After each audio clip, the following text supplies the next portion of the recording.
Em 1 João 3,4 diz assim, todo aquele que pratica o pecado também o quê? Transgride a lei, porque o pecado é o quê? Pecado, irmãos, aqui a palavra, usada o pecado é transgressão da lei. Aqui a palavra é a palavra anomia. A palavra nomos no grego é lei, e anomia é sem lei. Ou seja, viver no pecado é viver sem lei, é viver em anarquia, viver em desordem com a Bíblia. E Satanás ele afirma que é possível, que é impossível seguir a lei de Deus, e que é possível você viver sem lei. Esse é o plano de Satanás, por isso que ele falou para Adão e Eva: olha, como no fruto vocês não vão morrer, mas vocês vão ser como Deus. É possível viver sem seguir a lei. E ele fala isso hoje também para nós, que é possível vivermos sem seguirmos a lei, mas na realidade não é. Lá no deserto também o inimigo tentou Jesus. Você já deve ter ouvido essa história algumas vezes. Satanás ele foi tão audacioso que tentou o próprio Jesus. Ele não conseguiu matar Jesus ao nascer. Então quando Jesus estava adulto, quando estava grande, ele falou: agora eu te derroto. E ele foi lá no deserto para tentar Jesus durante o período que Jesus esteve ali sem comer, fazendo o seu jejum, preparando-se para iniciar o ministério. Tá bom? Até falando nisso, irmãos, Jesus foi no deserto porque ele estava sem fome e resolveu passar 40 dias lá, não, viu? Ele foi lá porque estava buscando poder, porque ele sabia que 3 anos e meio seriam difíceis. Então, se você ouvir alguém falando aí, viu, que jejum só serve quando você está sem fome, essa pessoa é meio pirada, tá bom? Porque senão todos os anoréxicos vão ser aceitos por Deus. Você entendeu o que eu estou querendo dizer? O anorexo não come porque ele não vai comer. Tá bom? Jejum a pessoa faz porque quer buscar uma força espiritual, como foi o caso de Jesus. Em Mateus capítulo 4, versos 3 e 4, nós vemos que ele teve a tentação da fome. Satanás tentou ele no pão. E daí ele falou assim: nem só de pão verá fome, mas o quê? Porque a palavra que procede da boca de Deus vai te alimentar espiritualmente. E a principal vida é essa, espiritual. Mateus capítulo 4, versos 5 a 7, a tentação do poder. Satanás disse para Jesus assim, vamos lá, se você, tudo isso aqui eu te dou, se você me adorar. E daí ele disse assim, somente ao Senhor teu Deus adorarás, e só a Ele darás o quê? Você vê, se Satanás tentou os anjos com a questão da adoração, ele tenta também você e eu, e tentou até o próprio Jesus. E também depois ele foi tentado a desobedecer a Deus, tá? Se jogando, Ele pegou e falou assim, não, perdão, isso aqui é o contrário. O de cima é se jogando, e de baixo é o poder mais. Vamos continuar aqui. Jesus ele venceu as tentações também, tá? Em Hebreus capítulo 4, verso 15 diz assim, porque não temos sumo sacerdote que não possa compadecer-se das nossas fraquezas. Antes, foi ele tentado no quê? Em todas as coisas a nossa, mas como? E sabe por que ele venceu o pecado? Porque ele estava ligado a Deus. Isso quer dizer que se eu estiver ligado a Deus hoje, eu vou vencer todas as tentações e todos os pecados? Lamento informar que não, viu? Eles falam, mas como? Vou te explicar.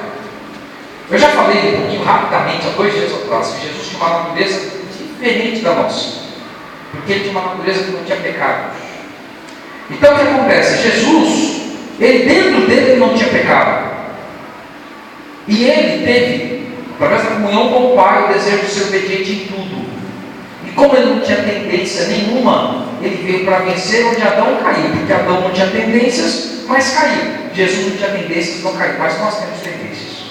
Então tem hora que você vai pecar, não em atos, mas em pensamentos. Porque pecado não é só ato. Se eu sentir vontade de me vingar de alguém lá no trânsito, e olha que tem dia que eu tenho vontade.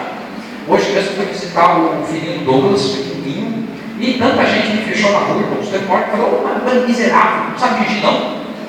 Fiquei nervoso toda hora, fecha pra cá, fecha pra lá, toda hora tá querendo tocar o coração da gente. É duro, né, não, Clóvis? É duro dirigir, né? É difícil. Clóvis é motorista de ônibus, né? Sofre pra caramba. Tem hora que a gente pega aqui, na cabeça. Às vezes não tem consequência, porque a gente não vai brigar com a pessoa, né? A gente não xinga. A gente não sai lá socando ela. Então não tem consequência, mas tem consequência sim. Porque se ele está na cabeça, qual é a pior consequência? Qual é? O que você perde? É afastamento de Deus, você perde a salvação.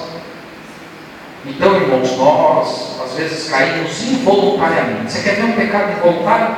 Você está jogando futebol, o cara dá uma entrada forte em você. Quem jogou futebol uma vez na vida quer acabar? Pode só uma mulher. Uma mulher também joga. Tá bom? parece que aqui tem algumas mulheres. Quando uma pessoa dá uma entrada forte te machuca, qual que é a sua primeira reação? Chorar? Olha, falar, xingar.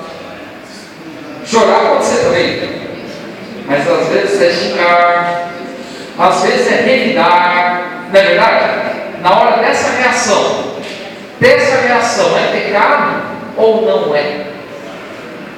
Já é pecado, mas a cabeça é. Eu vou pegar aquele cara. Já é pecado. Só que eu posso pedir perdão a Deus e não pegar nele. Ou seja, esse pecado terá uma pequena consequência para mim. Eu posso até abandoná-lo. Agora, tem grande consequência quando eu vou lá e faço. Vou lá e dou um soco nele, ele dá um soco em mim, a consequência é perder o dente ou ficar curioso. Agora, o conflito é a cruz, irmãos. Indo para a nossa parte final aqui. João capítulo 12, verso 31. Jesus diz assim, chegou o momento de ser julgado este mundo, e agora o seu príncipe será o quê? Como que o príncipe do mundo é expulso? Somente de uma forma, através do sacrifício de Jesus. Somente quando Jesus morreu na cruz é que o príncipe desse mundo é expulso, irmãos. Pois na cruz, a derrota de Satanás ela foi decretada, e ele então será expulso do universo e da própria existência. Além disso, na cruz nós vemos tanto a capacidade destruidora do pecado pelo sofrimento de Jesus, quanto a profundidade do amor de Deus por suas criaturas. Nós vemos até onde Deus foi para salvar você e eu. Ou seja, Deus foi longe demais para que eu e você tivéssemos salvação. Nela, na cruz, devemos aprender a odiar o pecado e como Deus demonstrar amor ao pecador. Porque Deus ali demonstrou amor por toda a humanidade. E nós temos que aprender a ter este sentimento de Deus, este atributo divino, demonstrarmos amor a toda pessoa. Não termos inimigos, mas buscarmos amar a todos, levar a salvação a cada pessoa. Agora, a vitória na cruz, irmãos, ela faz com que nós tenhamos à nossa disposição as armas de Deus para sermos vencedores. E eu gostaria que você abrisse agora a Bíblia em Efésios, capítulo 6, que é a última passagem que nós vamos ler na Bíblia nesta noite.